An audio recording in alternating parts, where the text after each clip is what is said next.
Hey everyone, I'm back with another edition of our sleep series. And the last time we discussed how much sleep you should be getting, and in this section I want to discuss some things that you can be doing to not only get more sleep but get a better quality of sleep. The first thing we'll discuss is a sleep terrarium. Basically, that just means that you want to have a very stable, very consistent environment with which you're giving your body to sleep.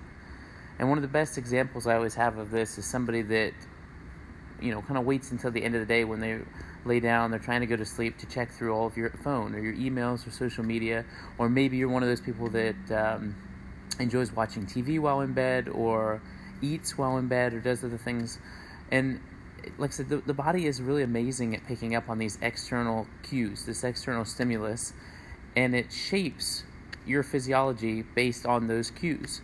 So when you keep giving it these cues of, okay, well, when I'm in bed, this is what you need to be doing, the body isn't programmed very well for that because it gets kind of confusing after a while. So if you make, not even just necessarily your bedroom, but especially your bed, something that is just this one input that leads to sleep, your body's going to be a lot more consistent with that.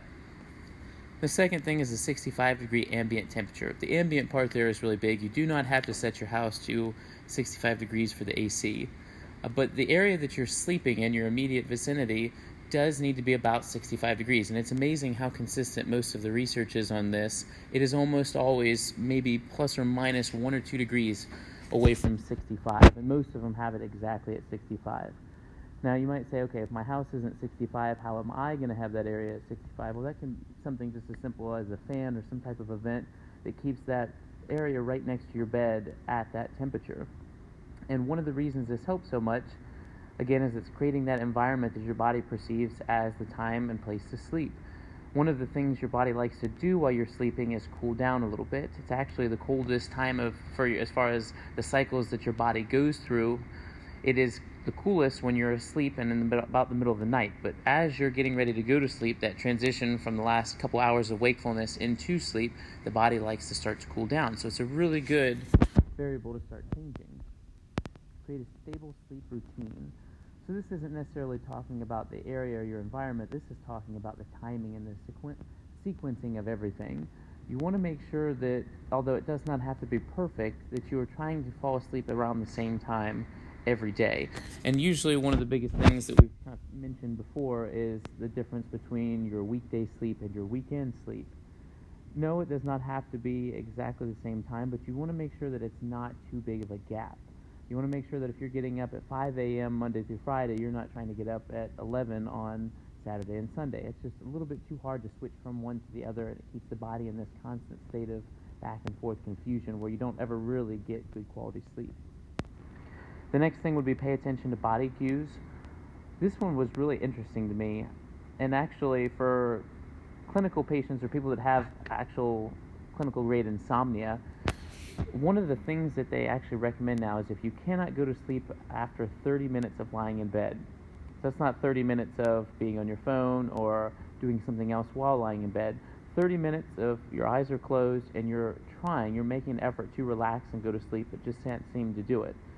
You actually are supposed to get up and do something else. Now, not something that prevents sleep in another manner, but do something productive. One of the best examples I have of this is generally when people can't fall asleep, they're kind of shuffling through things in their mind, and maybe they're a little bit unsettled about something that's bothering them, something that maybe you're doing the next day, and that's the reason you're having a hard time sleeping. So maybe getting up and writing down some notes or making a plan for the next day might settle you down enough and get you actually to the mindset that you need to be to sleep. So they don't want you to sit there and keep ruminating about things, keep pandering things, keep checking your watch, back and forth, back and forth. They actually want you to get up and do something. And then when you start to feel fatigued, that's when you get into bed, so that you're, again, associating the fatigued feeling with the bed, with sleep. More light during the day and less at night. I think the less at night part most people have a really good handle on.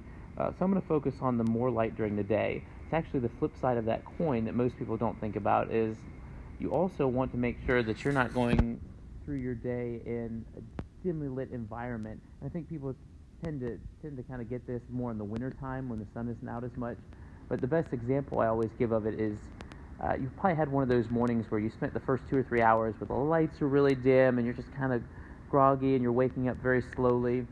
that's not a very good signal for the body. You want to have nice transitions. This is daytime, I'm up, okay, let's work, let's get to doing things. So you want to make sure you're getting a little bit more light exposure at that time. That way the body's circadian rhythm really has a good starting point. Okay, this is when this person is up. I know it's daytime now. Stay away from blue light. So that's a little bit kind of a subsect of what we just talked about. Not only staying away from light at night, but specifically blue light has the most deleterious effects on the body. And this kind of makes sense to me is the portion of the spectrum of light that we see, the visible light spectrum, that affects the body the most would be blue because the sky is blue. So not even just when the sun is getting ready to set, but usually during the peak times of the day, around like 12 o'clock, is when you get the most exposure to blue light. So when you're staring at something right before you go to bed that emits that frequency of that range that is what we can be considered blue light, then it's going to have effects on the body, because your body is thinking, okay, it's not getting close to the waning times of the day, it's actually in the middle of the day. And so you want to make sure you're not giving that stimulus. Reduce stress. This is a big one, and I don't think people often correlate the two as much, and they very much so are a two-way street. Getting better sleep will help with stress, but reducing the stress is going to help with sleep significantly. And this kind of also plays into that don't lie in bed and ruminate about things. That's kind of a tip to help get better sleep if you're already stressed or you're already thinking about something, but just reducing your overall stress in general will help tremendously with sleep. Meditation helps with anxiety. This is the biggest tool I think we have to reduce stress in many situations. And I link it very highly to sleep because there's a lot of studies that show that people that have insomnia have tremendous benefit out of meditation, where they kind of practice setting the mind. They get feedback, practice setting the mind and calming down, calming their thoughts. And again, sometimes it's just as good as not only just calming the mind down, but getting some time to think through your problems. When you spend more time thinking, you're going to spend more time solving problems. You're going to have less things to worry about. So meditation is a very big key. Essential oils, this one it's not a huge one, it's not very popular, but it has shown significant benefit, especially in the last 15 to 20 years. There's been a lot of research done on this, where scents, and the biggest one that always comes to mind is lavender, but there are a tremendous amount if you go online and look up sleeping scents, things like that you can put into like some type of a humidifier. And that goes back to part of having that sleep terrarium. When you come into your room and it's dark, there's not a lot of lighting in it, there's not a lot of outlets, things like that, things with LEDs on, it's cool, it's at that 65 degree ambient temperature, and it also has a certain smell. If it smells like something that's relaxing like lavender, that's just one more thing in your body's toolkit that says, okay, this is definitely this time. This is the only time when all of these variables come together. And the last thing would be no large meals before bed. And it has a preface there, especially those containing high glycemic foods. Spicy foods would also be on that list. Anything that has the body, that reacts with the body and produces the effect of, this is a very large meal. And the reason that high glycemic foods, basically foods that spike your blood sugar, would do that is because from an evolutionary standpoint, the body's not used to getting so much sugar at one time without it being a large meal, because sugar used to be a lot more scarce than it is now. So when you get something that spikes your blood sugar levels, your body is thinking, okay, I'm ingesting this huge meal. Even if it's not a huge meal, that's the perception.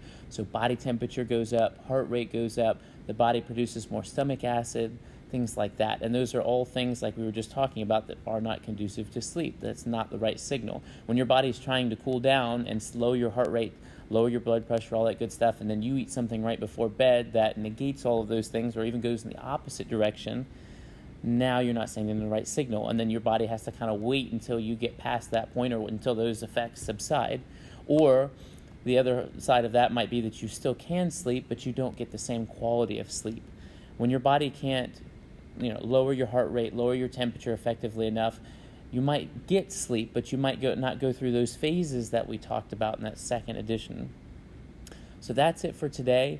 In the next installment, we're actually going to be talking about some of the benefits that you can get out of doing this.